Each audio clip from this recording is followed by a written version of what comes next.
Now, have you guys ever heard of Eric Erickson? Eric Erickson is a right-wing political player. He has a podcast now. He lives in Georgia. I think he was at one point a contributor on CNN, I think. But anyway, he was always on, and I was interviewing him, and he would talk about, especially during the Tea Party, he had a big role in, the building the Tea Party. And so now President Donald Trump wants the government, the U.S. government, to own a piece of intel. And this was just a couple of weeks after he demanded that Silicon Valley pioneer dump the CEO that was hired to turn around the slumping chip maker, okay? And remember what he did with NVIDIA. He wants NVIDIA to pay him all of this money as well. So if the goal is realized, the investment would deepen the Trump administration's involvement in the computer industry as President Trump ramps up the pressure for more U.S. companies to manufacture products domestically instead of relying on overseas suppliers. The Trump administration is in talks to secure a 10% stake in Intel in exchange for converting government grants that were pledged to Intel under President Joe Biden. If this deal is completed, the U.S. government will become one of Intel's largest shareholders and blur these traditional lines that separate the public sector and the private sector in a country that remains the world's largest economy. And so basically what Donald Trump is doing, the hypocrisy of it all, and MAGA is accepting it, what they're doing, what he's suggesting, and this will probably pass because he has power right now, is socialism. Plain and simple. Socialism. And none other than Eric Erickson, who is a MAGA Trump supporter, very conservative. I think he's still a Trump supporter, but he's very conservative, like an old school conservative, like Tea Party conservative. Eric Erickson talking about this bid to try to own a piece of Intel, the government. Here he is. The U.S. government would become the largest shareholder of Intel. This is actual socialism happening by a Republican administration. This is a horrible precedent. This is socialism. All of you people were freaked out about Mamdani in New York City wanting government-run grocery stores and saying the people need to seize the means of production. That's what Harold Lutnick is doing right now, saying that the government must seize the controlling interest in Intel, the means of production, in order to get government money. You can't just be against socialism when the left does it. Now, go back to the last frame of that. Just pause it, Andy. Put it back up. A couple things. Who is Harold Lutnick? Howard Lutnick. I do it. Everybody has it. Who is Harold Lutnick? And two, did he do this show from the inside of a Cracker Barrel? Look at that dark wood. I mean, it's rich. It's, but that is kind of Cracker Barrel-y. But they're always, they're up in arms over Mamdani here in New York. Oh my gosh, he's a socialist. New York is going to be run by socialists. Oh, goodness gracious. And he's right. But didn't they accuse President Obama of being a socialist? Yes. And now Donald Trump is doing it. That's why when we talk about hypocrisy and you talk about privilege, you talk about white privilege, is that, and honestly, Jen will agree. Jen has a white privilege that I don't have. Like Jen can say those things because she's white and people will let her get away with it. And she's right. And we love Jen. There's obviously no shade to Jen. But if someone like Joy says it or I say it or whatever, oh my God, they're racist, they're race baiting. Holy shit. They need to be gotten rid of.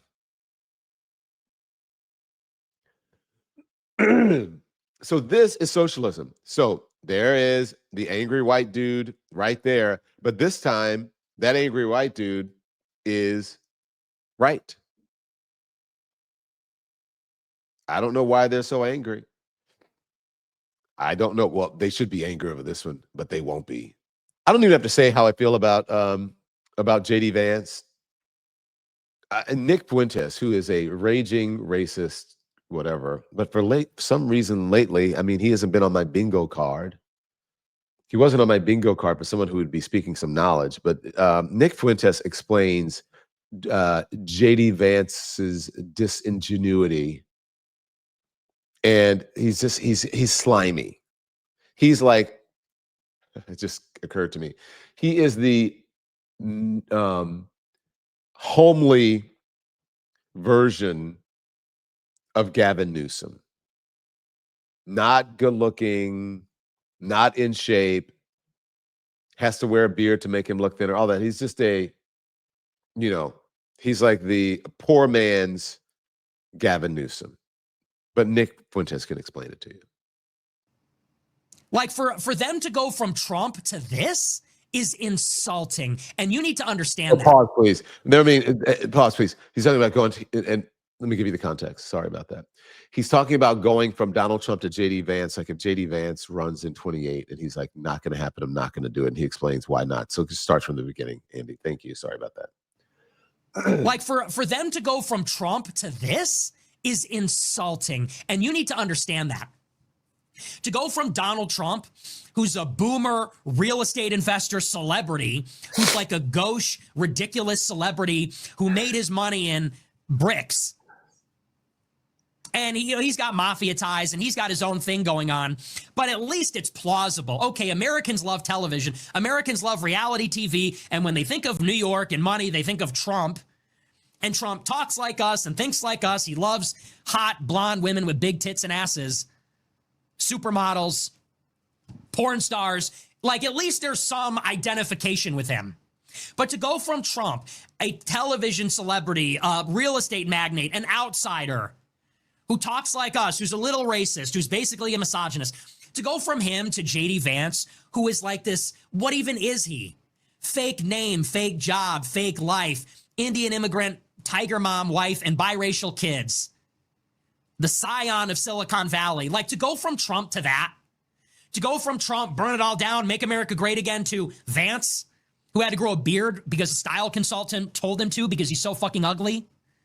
And we're being told, yeah, this is the continuation of that same thing. It's a bait and switch. No. Okay, I signed up for a Trump revolution. What I got was nonsense. And this Vance thing is just a complete recapitulation. So no, we are not biting on that.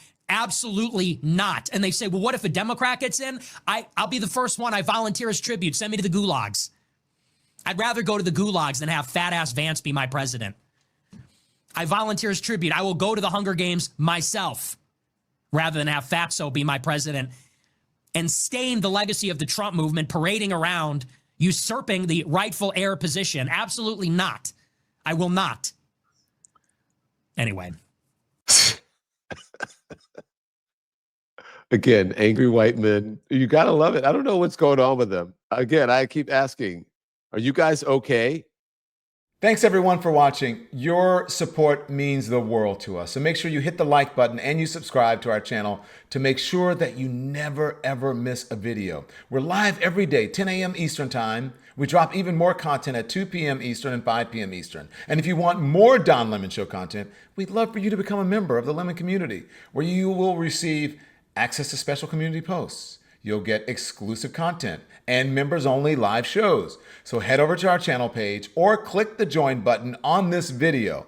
Again, thank you for watching. We appreciate your love and your support, and we will see you next time.